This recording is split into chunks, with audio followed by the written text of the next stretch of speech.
Celtics add 6'8" forward via free agency. On Tuesday, July 1st, the Boston Celtics signed 6'8" forward Josh Minott to a 2-year, $5 million deal. Minott has spent his first 3 years in the NBA playing for the Minnesota Timberwolves. He was a second-round draft pick in 2022. By signing Minott, the Celtics have gone marginally over the second luxury tax apron. As such, it's fair to expect Brad Stevens to make another move, at the minimum.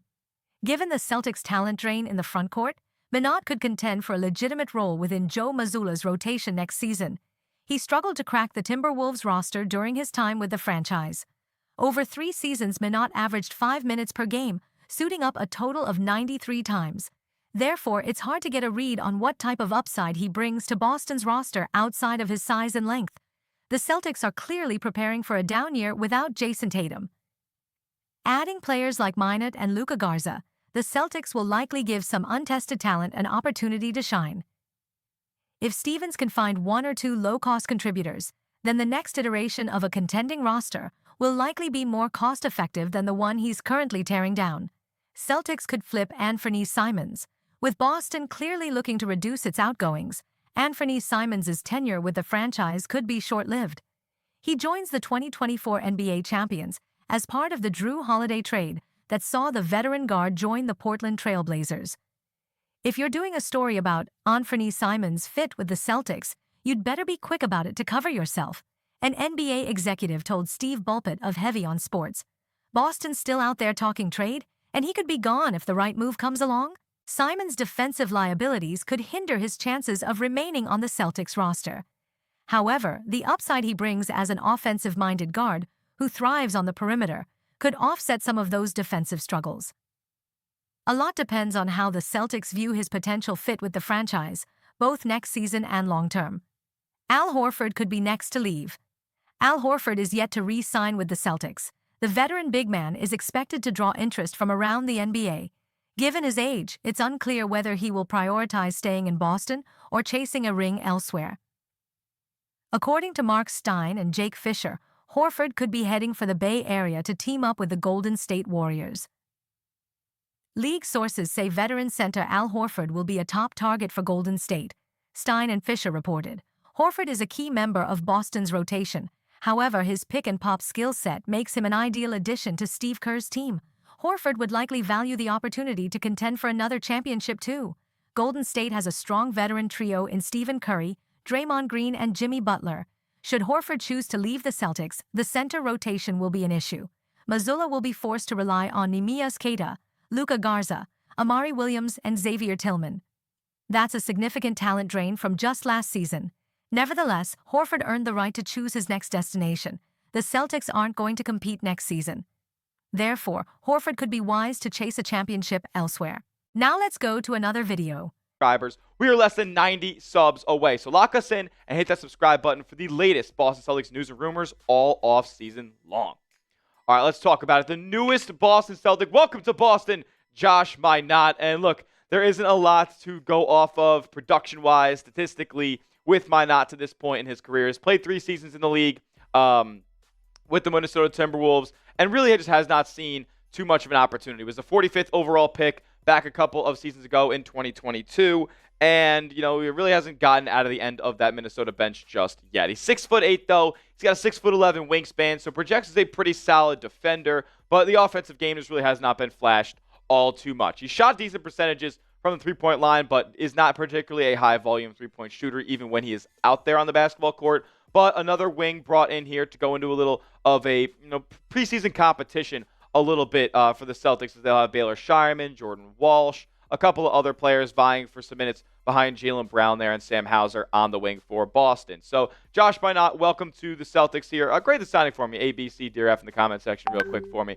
But, look, this is I give it, just a C. This is another body for training camp. Brad Stevens here going with some low-risk moves, bringing in both Josh Minott and Luka Garza here for some for competition in training camp into the preseason. Neither of these players will be on Summer League or anything like that, but they will be a part of the C's here for the next 2 seasons. And I forgot to mention, Josh Minott has a team option in the second year, so if things don't work out and he can't crack the rotation in what would be a gap year for the Boston Celtics, where they're not at their highest level of power, if it doesn't work out, the Celtics can get off the money next offseason, have a little bit more of cap flexibility. Now, this signing does put the Celtics back into the territory that they don't want to be in anymore, and that is the second apron. Now, Mass Live kind of broke down what the signing means for Boston moving forward, and to kind of start this transition to the next segment of today's show, how this my not signing affects Boston moving forward, Mass Live said this. The signing currently puts the Celtics back above the second apron now with 15 players under contract, and that is including Jason Tatum. However, since none of these deals are official yet, Boston can still operate as a team under the second apron while pursuing additional moves.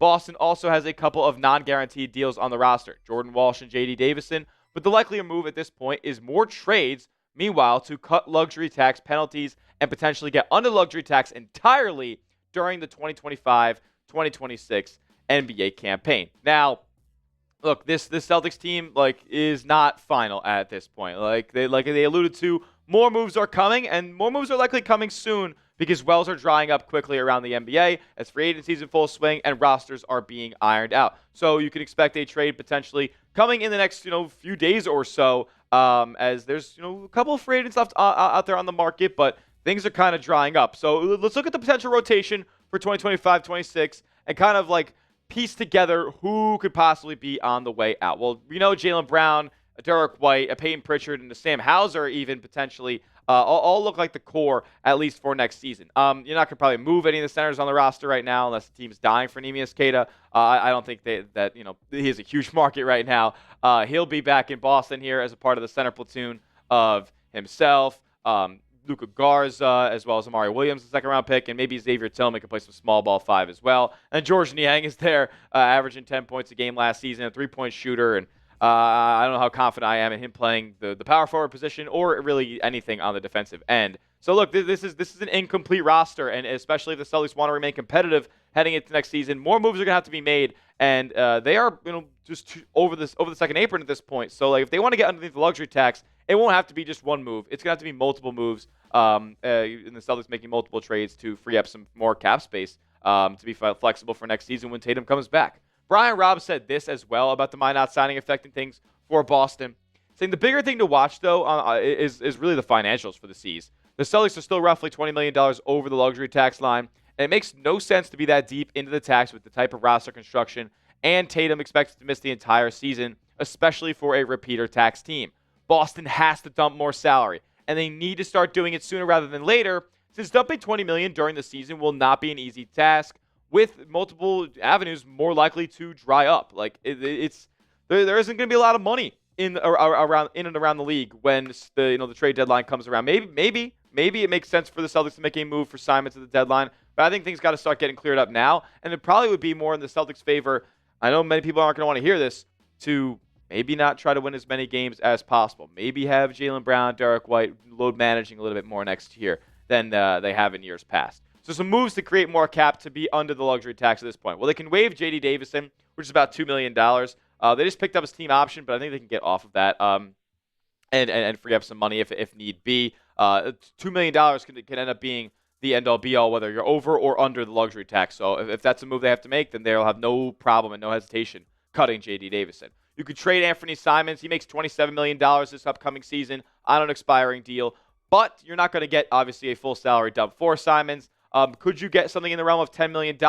Perhaps. It would be very difficult to do so, as well as are continuing to dry up, and teams are using all their cap space. There are exceptions and any wiggle room they have before they get to the luxury tax. And then you could also trade George Niang. I mean, this is something that can maybe fit into a couple of trade exceptions around the league, fully dumping an $8.2 million.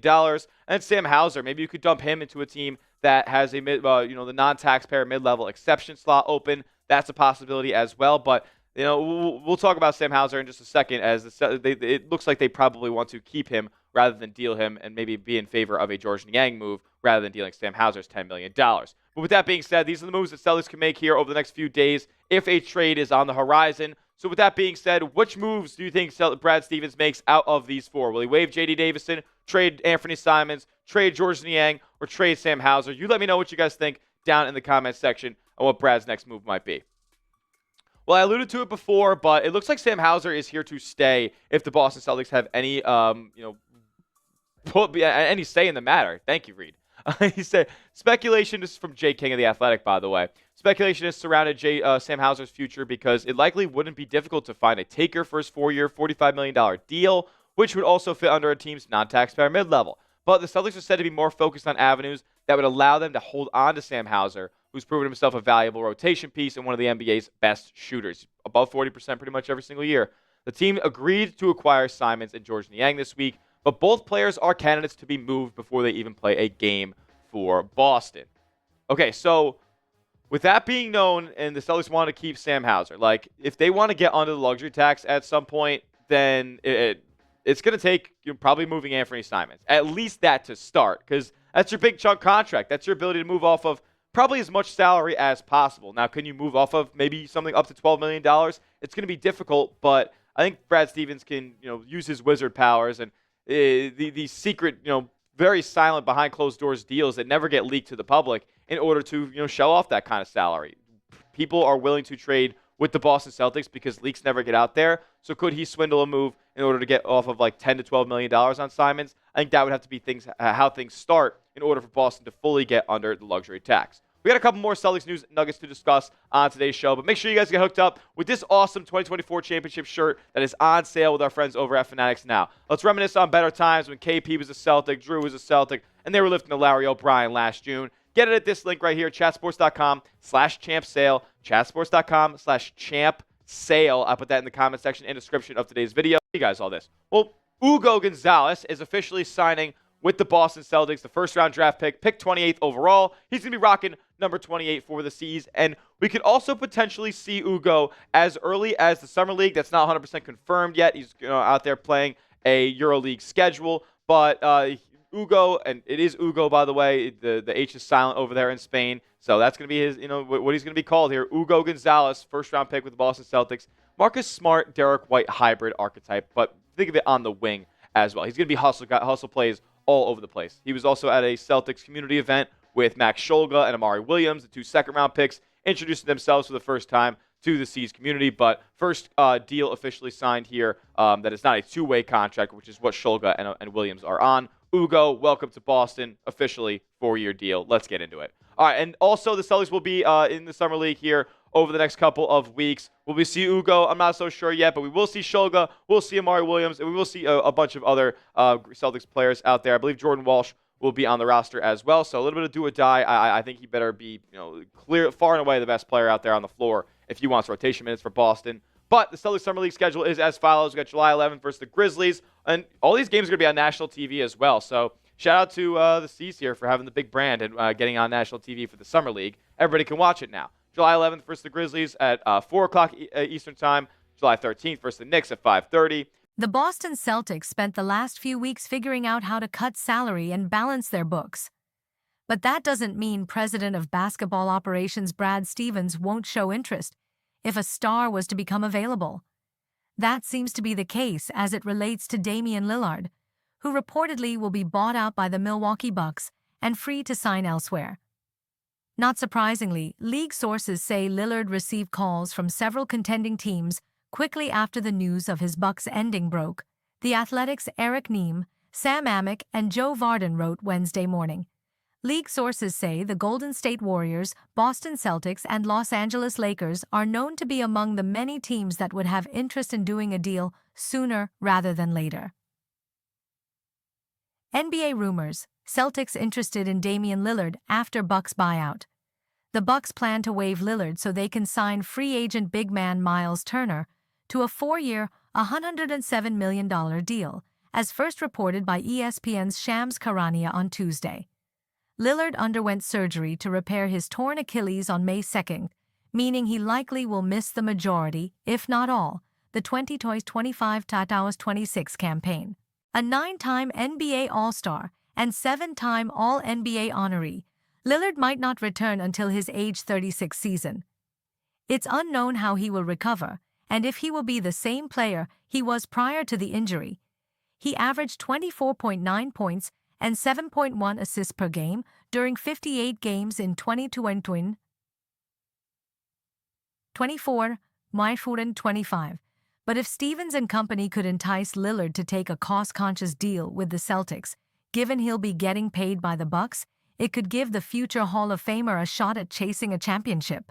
And you, fan, what do you think of Damian Lillard at Celtics? Leave your opinion in the comments.